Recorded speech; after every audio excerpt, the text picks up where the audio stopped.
it's not just enough to have chutzpah. It's also the you know what? I'm gonna go and knock, even though it's the middle of the night. I'm gonna go to that neighborhood and I'm gonna knock on the doors.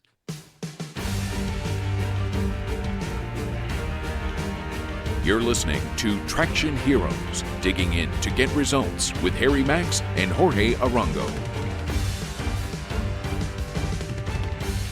Hey Harry, it's good to see you again. Oh man, thanks for breaking up my day with something fun and something I'm going to learn from, I'm sure. You know, this is an audio only show, so folks can't see us, but right before we joined, I was saying that I was very surprised when your video image popped up and you're wearing a t-shirt that I also own. Like I own the exact t-shirt. It's like I feel like you and I are so aligned in so many things. It's funny. That is funny, although I guarantee you mine is larger than yours. Probably a little bit. Um, but anyway, I am excited about this conversation. And as usual, I've brought a reading. And this reading is a little bit different from others that we've done in the past, in part because I think I need to set the stage before I start reading this, Oh, interesting. at Okay. least a little bit. And also because I think that even if you haven't read the book, you're probably going to know who it's by before I'm done with it. So Okay. maybe there's not going to be as much suspense in this one as we've had in other ones. And I'll say also off right before we get into it that this is a book that I'm reading right now, and I haven't finished reading it yet. I've definitely read the part that I'm going to read now, and as I was reading it, I was like, oh my God, I love this. And I'm going to bring it to Harry, even though I'm not done with this book. And by the way, I'm loving the book. So I can wholeheartedly recommend it when we get to which book it is. Oh, I can't wait. So this book is a memoir by a filmmaker. The part of the book that I'm going to read, they're discussing the production of one particular movie. Okay. All right, so here we go. If you look at the film from the point of view of today's production values, and I'm doing quotes there, right? Like production values, Uh-huh. then I contend that no one would touch the project for anything less than $50 million. The filming was done on 3 barely accessible Amazon tributaries, and the main actor was the maniacal wild man Klaus Kinski. We were constantly in financial straits, and the cash flow from Germany was not functioning. Transfers often took weeks to arrive. One night, when we were really up against it, Lucky went to Miraflores, the affluent suburb of Lima, and went from house to house offering a deal. Because practically everyone there had a dollar account in the States to keep money hidden from the Peruvian tax authorities, they were interested in getting outside money directly funneled into the United States. Lucky said he needed $50,000 worth of Peruvian soles right away. In return, he would have that sum wired from Germany to the United States with an extra 10% on top as a reward for so much trust. The sum would arrive within 48 hours. People in Lima had read about my project in the newspapers, but who was going to sign up for it in the middle of the night in response to someone knocking on doors? Lucky, though, had a natural gift for creating trust, which he knew better than to abuse. A very young entrepreneur, Joe Coughlin von Stein, took him up on the offer. He needed dollars because he was planning a rock concert with Carlos Santana. With no more guarantee than a handshake, he handed Lucky the soles the next day, and the project was saved for the time being. Man, that sounds like what happened next. I haven't read this, and I'm super curious to uh, to hear what it is. I don't know. Well, I guess a little bit of context I left out is it's he started by saying that today a project like this would be $50 million. I think they had a budget of like tens of thousands, so it was very little money. This was in Okay. the early 1970s. The director is Werner Herzog, Okay. and this was while they were shooting the movie Aguirre, The Wrath of God. And I'll say the book. This is from Herzog's memoir, which is called Every Man for Himself and God Against All, which is a great title, right? Um, and before we discuss it, I'll say I'm really enjoying this book. I'm listening to it as an audiobook, and if you've ever Okay. heard Werner Herzog speak, so he has a very famous voice. He's done documentaries which he narrates. Anyway, I highly recommend this book. It's just a hoot. But I wanted to bring this passage in particular because I thought it a wonderful illustration of, I don't know if to call it an attribute, but a characteristic of people that I think is perhaps underappreciated. And it's certainly something that I kind of underrate in myself and don't take opportunity to develop, and it's gumption. Ah, By the way, the Loki that they talk about is Herzog's brother or half brother, who who was assisting him with the financing of the movie. And this notion that they are in this crisis situation where they've run out of money, and this dude has the idea to go around in the middle of the night into a rich neighborhood and start knocking on doors to try to secure financing for the film. And he actually does it. To me, is just astonishing, and it's a sort of story that I associate with gumption. And when I read that, I was like, oh my gosh, there are times in my life where just going for it, going for some kind of like crazy, some crazy long shot thing with boldness has paid off. And mm. I wanted to talk about gumption with you because feels like something that would help people gain traction.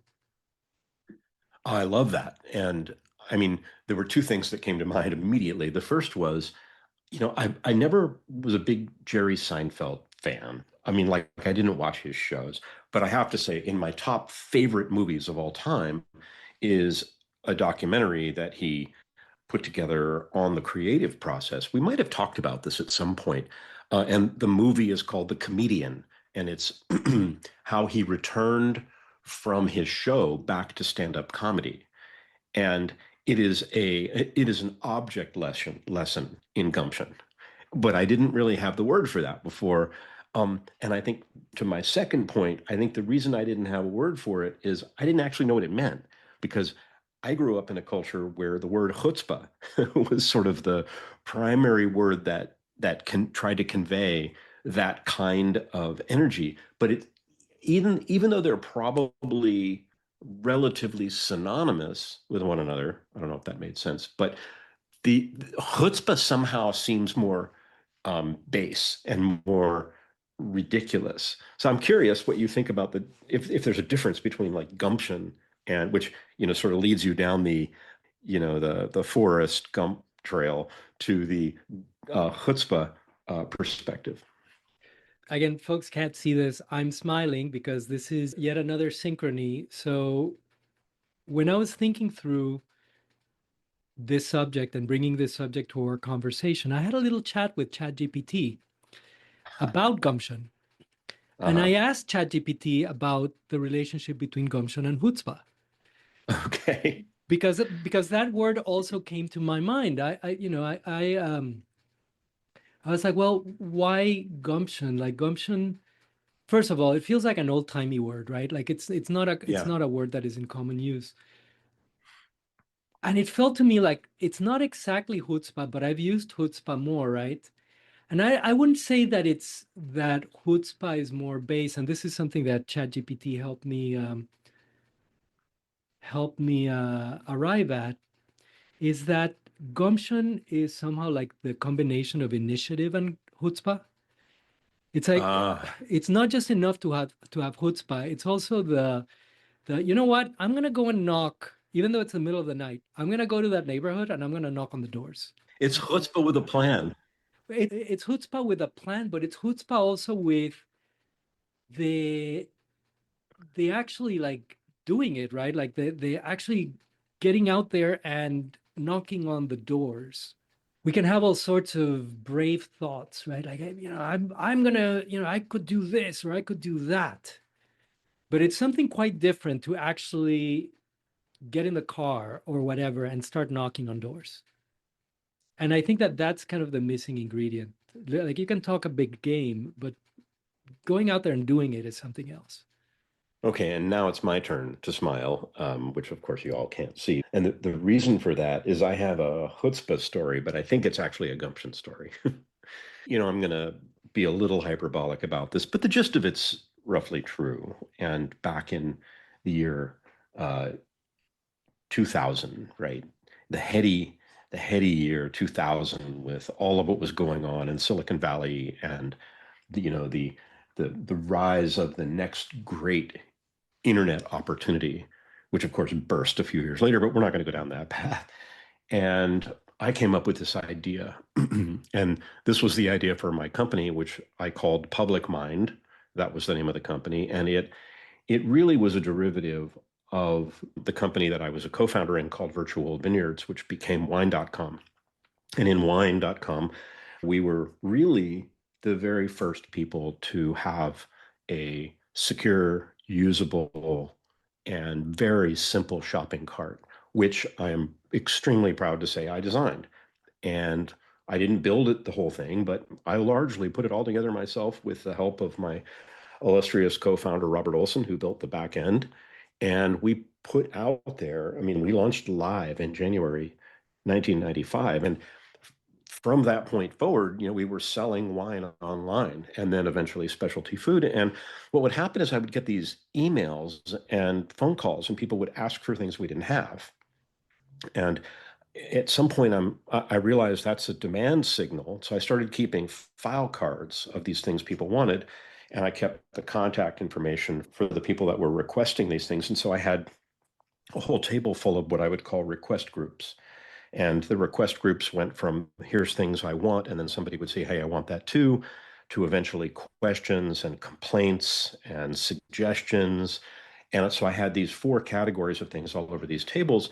And when I got enough of them, I would eventually work on solving them, or especially when it was in the case of like sulfites-free wine, right? So a lot of people are allergic to sulfites in wine. And so we were getting a lot of requests for wine without sulfates. And when we finally hit, I don't know, 25 of them, I put together an email list and I sent it off to folks and said, hey, I'm going to see if I can work with the other co-founder, Peter Granoff, who was the cork dork. He was the guy that sourced all the wines and worked with all the wineries to procure this sulfites-free wine. If we can get it, are you willing to prepay to get a hold of this? And so this was turning a request group that was manually managed into an action group. And remember, this is 1995, 96, right? That's a long time ago. And at some point, so a few years later, I left that startup, which was my first startup, and I joined Hewlett Packard in an internal consulting group there.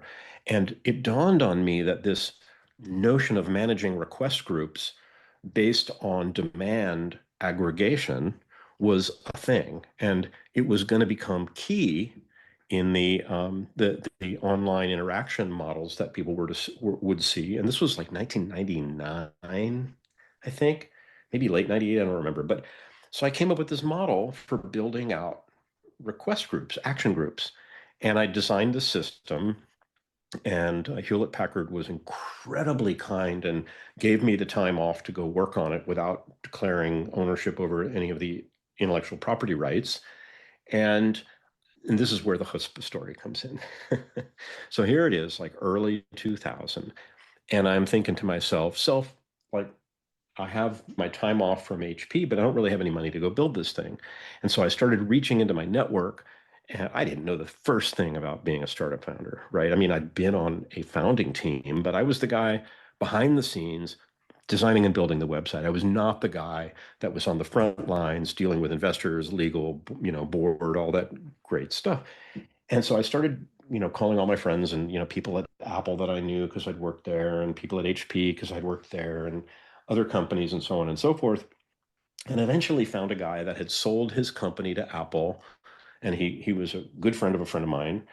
And he said that he had money to invest. And I was like, yes, I'm going to withhold his name because just out of, protect the innocent and all that good stuff. And so we met at University Coffee on University Ave in Palo Alto, which I don't even think is still there. It was a beautiful big coffee shop. I had like a 400 square foot office for $219 a month. I mean, think of that in Palo Alto on University Ave. It was amazing. At any rate, so I met with this guy. He agreed to meet with me, and I thought of this idea, public mind, as this world-changing idea, demand aggregation, right? You could join a request group, a private request group, and you could engage the world to get something made or get something procured. And the more people that would join the group, the less the price could ostensibly be. And because I could then start discounting. And so I had this beautiful idea for this thing. I told people that demand aggregation, this idea that you could get people into request groups, was going to be the future of the internet.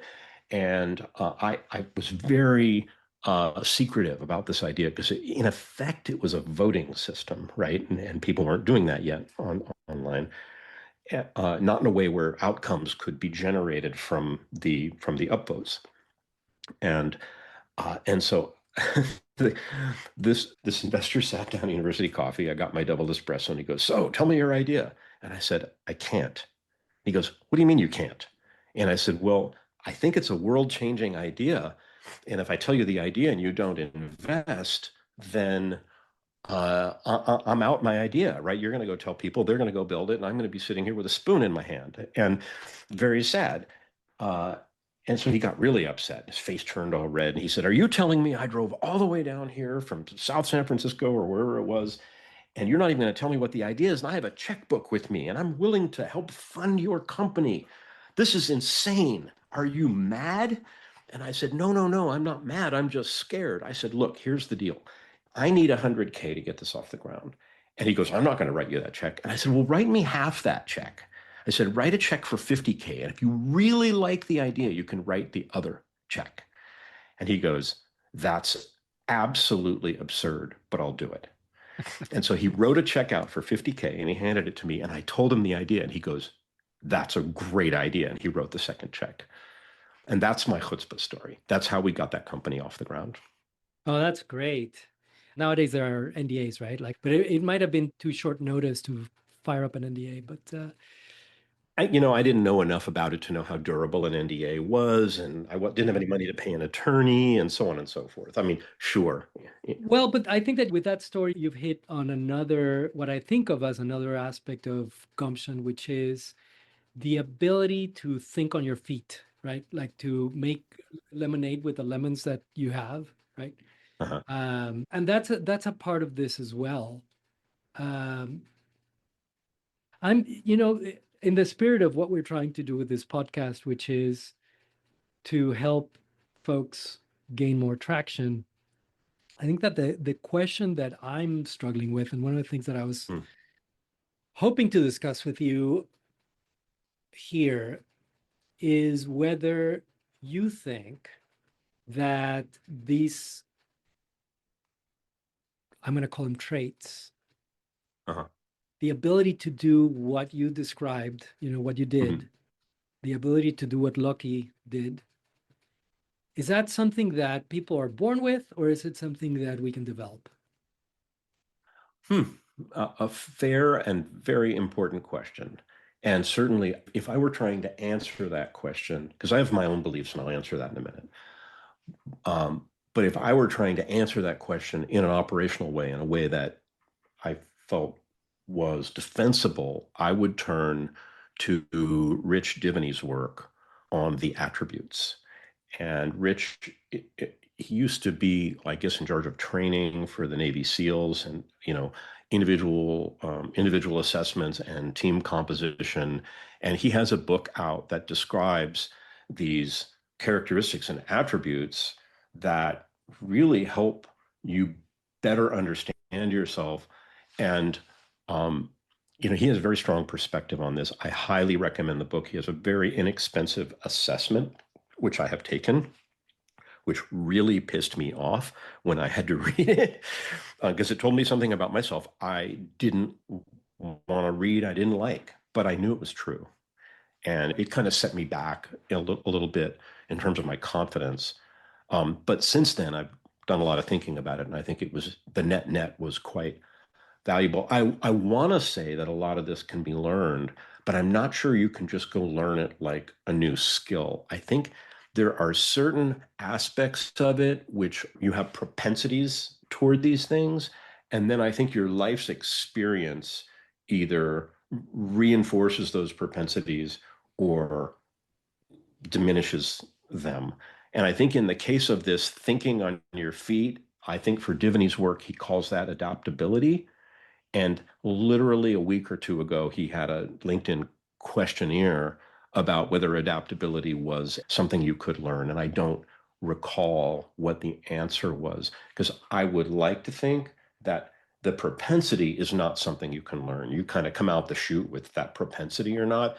But I think you can have experiences which support that and ultimately allow you to get better and better and better at it, kind of real life simulations, if you will, or the opposite, and things that cause you to be more internally reflective and cautious, risk averse, so on and so forth. My sense is that there is an aspect to this that might be innate, in the sense that you have to have a certain personality type to be bold like that. Mhm. I don't think everyone is. But on the other hand, that might be wrong, right? Like somebody might be so convinced about their project or the thing that they're working on that they just plow ahead. Divany has come up before in our conversations. You pointed me to his book, Masters of Uncertainty. That's right. Is that the book you were thinking of? Oh, no, Masters of Uncertainty is his second book. Got it. The Attributes was his first book. Well, and the reason I'm circling back to Divany is that when I was thinking about this question about, can we develop gumption? I'm thinking, well, I don't know, because it does feel, at least some of it might be tied to your personality. But I think that as a team, there might be ways, there might be ways to structure a team or an organization so that people can be more bold. And the top idea that came to my mind when thinking about this was a concept that comes from the military, this idea of command intent, right? Where Oh, yeah, Commander's Intent. exactly. And you might know more about this than I do, but as I understand that the idea is to make goals very clear and the reasoning for achieving the goal very clear, and then allowing the people who are going to be executing in the field to make decisions on how to achieve the goal rather than Right. micromanaging their way up the hill or whatever, right? Mhm. So that might be one. Another might be, you brought up the word confidence. And I think that it would be pretty hard to demonstrate gumption, to do the knocking on doors at midnight or the Mhm. asking for the 50% if you didn't truly believe in the idea, right? Yeah. So I think that having self-confidence, that might be something that might be a personality trait, but having confidence on the project and on the thing that you're doing is something that you could probably work on, right? I've developed more confidence in my life as I've developed expertise in certain fields. And I feel like I can be more bold now at the stage of life that I'm in now. I can be bolder than I was when I was much younger and didn't really know what I was doing, right? Uh-huh. And I think back to this story. I don't know if you've heard this, but there's a story of 12-year-old Steve Jobs wanting to build some kind of electronic device. and not having the parts. And he looked up Bill Hewlett in the Oh phone yeah. book, the founder of Hewlett Packard, Right. and he Yeah. called him up, right? And he said, "Hey, I need these parts," and he actually like I think he got like an internship or something at Hewlett Packard, right? Yeah. That's right. So, and that story is one of the reasons why I think it's like there must be some of this that is innate because having the self-confidence at 12 to actually do something like that is not something that all of us have. But it is possible to develop confidence in your abilities as you develop mastery over a subject domain, a practice or a field or what have you, no? Yeah, I mean, this is such a rich topic. I mean, there's so many different places that we could press on this to go further, and it's so tied, so deeply tied to so many of the other things we've spoken about. Because it's not just about confidence in yourself and your skills and your ability to exercise those skills, but sometimes it's about the belief that you have in the thing that you're representing. And the more closely that's tied to your identity, the easier that's going to be to feel confident in it, right? And so it's easy, like if I find a tool, for example, okay, so here's a great example. You can't see this on this, well, you can, but most people can't see this pen that I'm holding up. And this is the most amazing pen ever. Like I have been on a hunt for this pen my whole life. And it's this whole story we don't have time for today. But I bought every single remaining pen from the people that made this. It's no longer made. And I bought their entire stock of these so I could have the rest of them for the rest of my life and give them away as gifts. And Jorge, I'm going to send you one. Um, and it's a custom made Kickstarter based pen that holds a Fisher Space Pen cartridge. It's magnetic. It's short. It's it's incredibly well weighed. It's like this perfect pen, and it is tied to my identity as a communicator, as an explainer, as an author, as a designer, and not only do I believe in this product, but it is so tied to who I am that I can easily sell this pen for $500, right? It's nowhere near what I paid for it, but I want to keep all the ones I have. But if you're willing to pay me $500, I am willing to show you every reason why this is the best pen in the world, and I'm willing to demonstrate an extreme level of chutzpah in saying, look, I'm not going to sell it for less than $350. I don't care that you can get something like it for $40 US, right? The fact is, you can't get this. And I know how awesome this is. So I don't feel like I'm being bold or ridiculous. I just know that there's only 12 of these left in the world, right? And I've got one of them. And so when I lose this one again, there'll only be 11 of them left in the world. So I don't know. I could just go on about this because I think there's a difference between like being confident in the skill of maybe selling versus confident in the thing that I want to sell.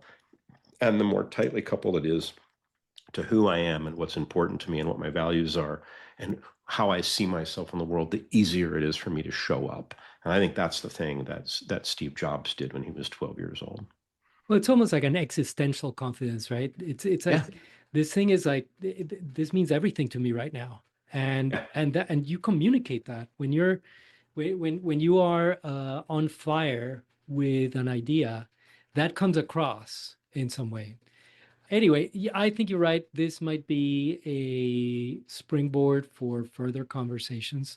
I just wanted to bring the subject to our topics here because the more I learn about people who are high achievers, the Mhm. more I'm reading about people who have gumption, who have this trait. And I'm right now I'm in a Werner Herzog bender, watching Herzog movies and listening to his audiobook. And he's someone who's like the patron saint of gumption. Like he Yeah. does these things that I think he established a filmmaking school where he says he teaches two things, um, how to forge shooting permits and how to use bolt cutters, which is like, it's the best to ask for forgiveness than permission school or something like that, right? That's awesome. Oh yeah, and I have a bolt cutter story I'll save for another time. But I think those are the people who do things, right? The people who actually get things done oftentimes are people who have this trait. So anyway, it was great discussing it with you, Harry. Yeah, a lot of fun. Thanks for bringing this up. And I have a road trip coming up in a little over a week, and I'm definitely going to get a copy of that audiobook and listen to it on the road. It sounds fabulous. Oh, it's a treat. Thank you for listening to Traction Heroes with Harry Max and Jorge Arango. Check out the show notes at tractionheroes.com. And if you enjoyed the show, please leave us a rating in Apple's Podcasts app. Thanks.